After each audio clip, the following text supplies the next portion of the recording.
నమస్తే, welcome to BRK channel. నేను ఝాన్సీ. ఇవాళ మనతో పాటు మన స్టూడియోలో ఉన్నారు mutual funds PMS AF distributor Bonigala Salman garu. మరి సార్ని అడిగి మనకున్న డౌట్స్ని అయితే క్లియర్ చేసుకుందాం. నమస్కారం సార్. నమస్తే అమ్మ ఝాన్సీ.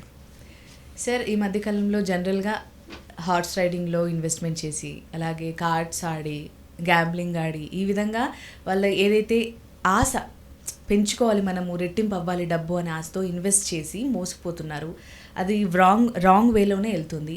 అలాగే ఇప్పుడు స్టాక్ మార్కెట్లో కూడా చాలామంది తెలియకపోయినా యూట్యూబ్లో చూసి, లేకపోతే పక్కన వాళ్ళు చెప్పడము, అరే నేను ఇలా చేశాను, ఇలా పెరిగింది అనే అంశం మీద గుడ్డిగా తెలియకుండా ఇన్వెస్ట్మెంట్ చేస్తున్నారు సార్. మరి దీన్ని ఎంతవరకు తీసుకోవాలంటారు, ఎలా ఇన్వెస్ట్ చేయాలంటారు? ఝాన్సీ చూడమ్మా, thank you for inviting me. First thing ఏమిటంటే ఇన్వెస్ట్మెంట్కి స్పెక్యులేషన్కి డిఫరెన్స్ తెలుసుకోవాలి ప్రజలు. హార్స్ రైడింగ్ మీద చేసేది ఇన్వెస్ట్మెంట్ కాదు, స్పెక్యులేషన్. ఓకే, మీరు ఖచ్చితంగా చెప్పగలరా? లేదు. పేకాట కూడా ఖచ్చితంగా గెలుస్తామని చెప్పగలం? లేదు. రమ్మీ అయినా, బెట్టింగ్ యాప్స్ అయినా, ఇవన్నీ స్పెక్యులేషన్. అయితే స్పెక్యులేషన్ అంటే ఏమిటంటే చీకట్లో డబ్బులు ఇసరటం. దానికి ఒక హేతుబద్ధత లేదు, డబ్బులు వస్తాయో పోదా. లాటరీ కొనటం కూడా అంతే, లాటరీ టికెట్స్ కొనటం కూడా అంటే గ్యారంటీ ఉండదు. వస్తే రావచ్చు, పోతే పోవచ్చు. స్పెక్యులేషన్ ఫస్ట్ ప్రజలు తెలుసుకోవాల్సింది ఏంటంటే, నేను ఇన్వెస్టరా లేకపోతే స్పెక్యులేటరా, నేను ఇన్వెస్టరా లేకపోతే ట్రేడరా. స్టాక్ మార్కెట్ అంటే స్టాక్స్ అమ్మే మార్కెట్. స్టాక్స్ అంటే కంపెనీస్లో ఓనర్షిప్. ప్రజలు అర్థం చేసుకోవాలి, స్టాక్ మార్కెట్ అనగానే గ్యాంబ్లింగ్ అని ప్రొజెక్ట్ అయింది. మంచి మంచి బ్యాంక్స్లో, మన దేశంలో ఉన్న మంచి మంచి బ్యాంక్స్లో మీరు ఓనర్ అవ్వచ్చు. ఎలా అవ్వచ్చు? స్టాక్ మార్కెట్లో మీరు షేర్ కొనుక్కుంటే ఓనర్ అవ్వచ్చు. పెద్ద పెద్ద ఫార్మా కంపెనీస్లో మీరు ఓనర్ అవ్వచ్చు. పెద్ద పెద్ద ఎఫ్ఎంసీజీ కంపెనీస్లో అంటే నార్మల్ పర్సన్ కూడా ఓనర్ అవ్వచ్చు. ఇప్పుడు మీరున్నారమ్మా, మీ ఇంటి దగ్గరలో ఒక ఏదైనా హాస్పిటల్ ఉంది, మంచి లాభాలు వస్తున్నాయి. మీరు వెళ్ళి అతన్ని పార్ట్నర్షిప్ అడిగారనుకోండి, అతను ఇవ్వడు. వాటిని ఏమంటారంటే ప్రైవేట్ లిమిటెడ్ కంపెనీస్ అంటారు. అదే పబ్లిక్ లిస్టెడ్ కంపెనీస్. సపోజ్ మీరు ఉదాహరణ కోసం నేను పేర్లు తీస్తున్నాను ఇక్కడ. అపోలో హాస్పిటల్లో మీరు ఓనర్ అవ్వాలంటే, పార్ట్ ఓనర్ అవ్వాలంటే, అపోలో హాస్పిటల్ షేర్ కొనుక్కుంటే మీరు అపోలో హాస్పిటల్లో పార్ట్ ఓనర్ అవుతారు. కిమ్స్ హాస్పిటల్లో మీరు పార్ట్ ఓనర్ అవ్వచ్చు. అలాగే మన భారతదేశంలో ఉన్న పెద్ద పెద్ద బ్యాంక్స్లో మీరు పార్ట్ ఓనర్ అవ్వచ్చు. ఇవన్నీ ఎలా తెలుసుకోవాలి సార్ నార్మల్ పీపుల్? మనకు గూగుల్ ఉంది కదమ్మా, గూగుల్లో సెర్చ్ చేసుకోవచ్చు. నాలెడ్జ్. ఇప్పుడు జనరల్గా కామర్స్ పీపుల్కి, ఎంబీఏ పీపుల్కి సబ్జెక్ట్ ఉంటుంది. ఇప్పుడు పబ్లిక్ లిస్టెడ్ కంపెనీస్ అంటే అర్థం ఏమిటంటే, గవర్నమెంట్ దగ్గర కంపెనీస్ లిస్ట్ అయి ఉంటాయి, పబ్లిక్కి అందులో ఓనర్షిప్ ఇవ్వడానికి పర్మిషన్ ఉంటుంది. ఇప్పుడు ఎస్బీఐ బ్యాంక్ కానీ, హెచ్డిఎఫ్సి బ్యాంక్ కానీ, ఐసిఐసిఐ బ్యాంక్ కానీ, అన్ని టాప్ మోస్ట్ బ్యాంక్స్ అన్నీ పబ్లిక్ లిస్టెడ్ కంపెనీస్. ఓకేనమ్మా. అయితే ఇక్కడ ప్రజలు అర్థం చేసుకోవాల్సింది ఏమిటంటే, స్టాక్ మార్కెట్లో ఇన్వెస్టింగ్ అంటే కంపెనీస్లో షేర్లు కొని వెయిట్ చేయడాన్ని ఇన్వెస్టింగ్ అంటారు. ఓకేనమ్మా. ట్రేడింగ్ అంటే ఏమిటంటే, ట్రేడింగ్ అంటే స్టాక్ మార్కెట్ ఇంకొక వెర్షన్ ఉంది,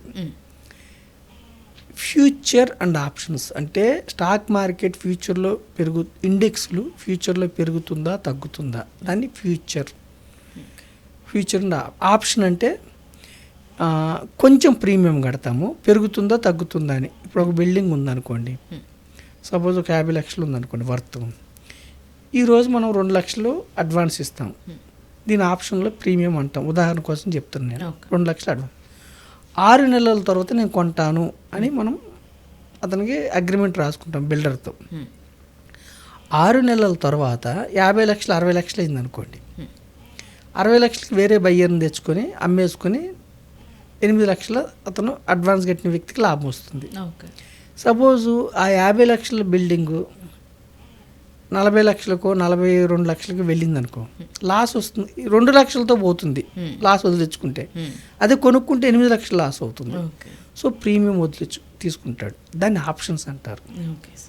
సో ఫ్యూచర్ అండ్ ఆప్షన్స్లో 100కి 92 మంది నష్టపోతున్నారు. Government data, SEBI data. So future and ఆప్షన్స్లో మీరు పాల్గొంటే స్టాక్ మార్కెట్ అది గ్యాంబ్లింగ్ కాదు, యాక్చువల్గా అది లీగలే, కానీ అది నాలెడ్జ్ ఉండాలి దానికి. ఫ్యూచర్ అండ్ ఆప్షన్స్ హెడ్జింగ్ కోసం. హెడ్జింగ్ అంటే అర్థం ఏంటంటే, కొన్ని కంపెనీస్ ఏం చేస్తాయంటే స్టాక్స్ ఉంటాయి కదమ్మా, లక్షలు, వేల కోట్లు, లక్షల కోట్లు, లేదంటే వ్యక్తుల దగ్గర కూడా కోట్లు, 10 కోట్లు, 20 కోట్లు స్టాక్స్ ఉంటాయి. మార్కెట్ తగ్గుతున్నప్పుడు వాళ్ళ స్టాక్ విలువ తగ్గుతుంది. అది ప్రొటెక్ట్ చేసుకుని వాళ్ళు రివర్స్లో ఆప్షన్స్ తీసుకుంటారు. అంటే లాస్ని తగ్గించుకోవటం కోసం చేసేదాన్ని హెడ్జింగ్ అంటారు. దాన్ని కామన్ మ్యాన్ తెలియక స్టాక్ మార్కెట్ ఇక్కడ ఎక్కువ డబ్బులు వస్తాయి పెడితే, పోయేది కొంచెం. ఇప్పుడు సపోజ్ ఒక 10,000 పెట్టారనుకోండి, వస్తే 40,000, 4-5 రెట్లు రావచ్చు ఆప్షన్స్లో. పోతే 10,000 కదని. ఇట్లా ఆప్షన్స్లో ఏమవుతుందంటే తక్కువ అమౌంట్ పోతుంది, ఎక్కువ వస్తాయని ఆశపడి సామాన్యమైన ప్రజలు నష్టపోతున్నారు. సుమారుగా సంవత్సరంలో 1,00,000 కోట్ల పైన నష్టపోయారు. అంటే ప్రతి ఇండివిజువల్ సంవత్సరానికి 1,00,000 నష్టపోతున్నారు. సో ఇది అవాయిడ్ చేయండి. ఇక్కడ ఇది అవాయిడ్ చేస్తే స్టాక్ మార్కెట్లో మీకు నష్టాలు రావు. రెండవది ఏమిటి? ఇంట్రాడే. ఇదే రోజు కొనాలి, ఇదే రోజు అమ్మాలి, లేదంటే ఇదే రోజు అమ్మాలి, ఇదే రోజు అమ్మాలి, సాయంత్రం కొనాలి. దాన్ని ఇంట్రాడే. ఇదే రోజు స్టాక్స్ కొనాలి. మీరు ఉన్నారమ్మా, ఇదే రోజు గోల్డ్ కొన్నారు, ఇదే రోజు సాయంత్రం అమ్మాలి. పెరిగితే మీకు లాభం వస్తుంది, తగ్గితే నష్టం. దాన్ని ఇంట్రాడే అంటారు. గోల్డ్ కాదు, ఇక్కడ స్టాక్స్.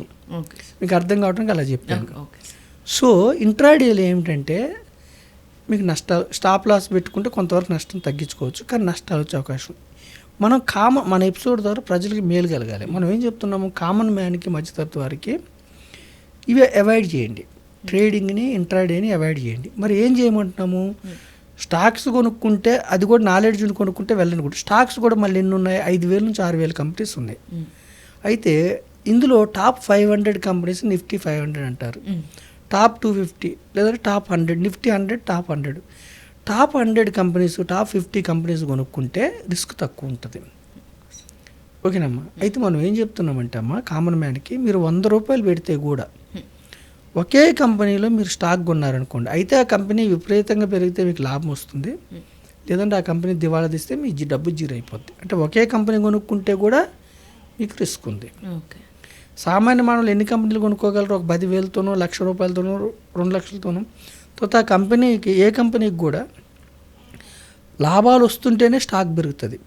మీరు ఒక బిజినెస్ పెట్టారనుకోండి అమ్మ, మీరు ఒక హోటల్ పెట్టారు, మీకు అలా హోటల్కి బాగా లాభం వస్తే నేను వచ్చి మీకు, అమ్మ నాకు షేర్ ఇస్తావా, మీ హోటల్లో నేను కూడా పార్ట్నర్ అవుతానని అడుగుతాను. దివాలా తీస్తుంది అనుకో, అంటే డిమాండ్ ఉంటేనే షేర్ పెరుగుతుంది. అలాగే కంపెనీస్ కూడా ప్రతి సంవత్సరం ఎర్నింగ్స్ ఉంటేనే షేర్ వాల్యూ పెరుగుతుంది. Demand and supply. సో మనం కామన్ మ్యాన్కి ఏం చెప్తున్నామంటే అమ్మా, 1 స్టాకు, 2 స్టాకులు, 3 స్టాకులు, 4 స్టాకులు కాకుండా ఇండెక్స్ అంటే మన ఎకానమీలో భాగస్వామ్యం పొందుతారు. ఇండెక్స్ ఎట్లా తయారు చేస్తారంటే, ఇండెక్స్ని డైవర్సిఫికేషన్, అంటే ఒకే రంగంలో కాకుండా 15-20 రంగాల స్టాక్స్ ఆ ఇండెక్స్లో ఉంటాయి.